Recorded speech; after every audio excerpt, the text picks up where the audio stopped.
Berbagai cara unik dilakukan untuk memperingati kemerdekaan RI ke-73. Di Kabupaten Kelungkung, Bali, pemerintah setempat menggelar lomba karnaval budaya kemerdekaan yang diikuti ratusan siswa sekolah dasar dan juga PAUD.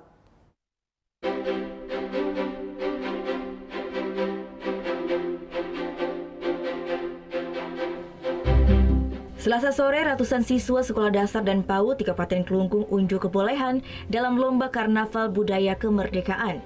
Karnaval yang digelar untuk memperingati kemerdekaan RI ke-73 ini menampilkan berbagai atraksi seni dan budaya, seperti tari-tarian, fragmen tari, hingga parade bendera.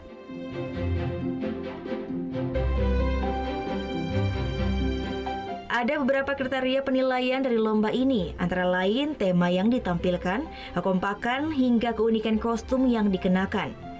Selain untuk menumbuhkan rasa nasionalisme sejak dini, karnaval ini juga diharapkan dapat meningkatkan kecintaan anak terhadap seni dan kearifan lokal yang dimiliki. Siswa itu terbentuk karakter, jadi penguatan pendidikan karakter selalu dengan anak itu mencintai budaya, jadi budaya lokal, baik itu budaya tradisional, jadi sehingga anak itu merasa bangga, jadi punya seni budaya. Di samping itu juga dampaknya nanti adalah terhadap pariwisata.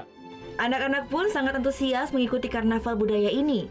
Meski masih duduk di bangku sekolah dasar dan PAUD, namun tak menghalangi mereka untuk menampilkan kemampuan dalam menari ataupun memainkan alat musik tradisional.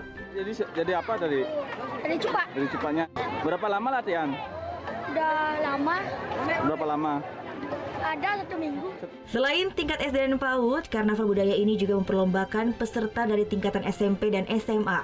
Nantinya karnaval ini akan terus dilaksanakan, sehingga tak hanya sebagai ajang peringatan kemerdekaan saja, melainkan menjadi salah satu atraksi budaya untuk menggayat kunjungan wisatawan. Kadek Martana melaporkan untuk NET.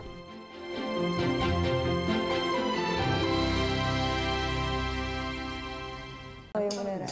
Iya, oke. Tapi gue pernah.